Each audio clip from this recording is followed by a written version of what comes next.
Donc effectivement, l'Université de technologie de Compiègne, comme l'a dit le président, Claude Gévert, qui ne pouvait pas être parmi nous ce soir, l'Université de technologie de Compiègne est un élément important dans le développement régional, pour le Compiègnois bien entendu, pour l'Oise, mais aussi pour la Picardie. C'est un élément important parce qu'on se retrouve au fond entre les grands axes scientifiques de cette maison et les grands choix de développement de la région. Il y a vraiment plus qu'un lien et c'est pas complètement un hasard.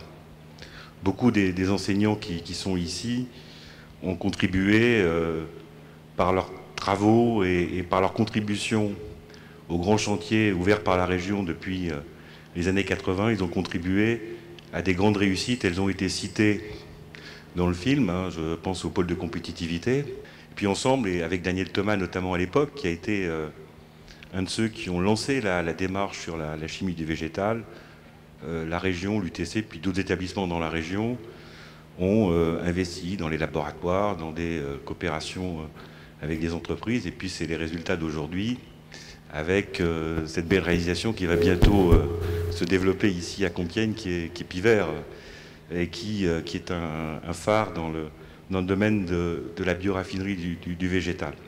Et puis il y a l'autre sujet qui était évoqué par François, qui est celui des mobilités, des nouvelles mobilités. C'est clair qu'on vit un moment qui est un moment où il y a des ruptures qui vont se produire sur les manières de se déplacer. Et puis tout ça, ça va modifier la conception de la ville. Bien entendu, autre sujet que cette maison maîtrise bien. Et là encore, on va se retrouver, on a plein de choses à faire ensemble, puisque la question de la construction de la ville du futur, mais pas la ville au sens ville-centre, mais la ville dans son environnement, dans son lien avec la ruralité, cette ville qu'il faut inventer, je pense qu'on va pouvoir l'inventer ensemble. C'est en tout cas l'un des axes de la programmation 2014-2020 que la région souhaite négocier avec l'Union européenne. Donc bon, je prends ces deux exemples, je m'excuse pour les autres laboratoires que je n'ai pas cités, je devrais aussi citer le design, la mécanique. Bon, je ne sais pas s'il y a beaucoup de labos avec lesquels il n'y a pas eu, d'une manière ou d'autre, de collaboration avec la région.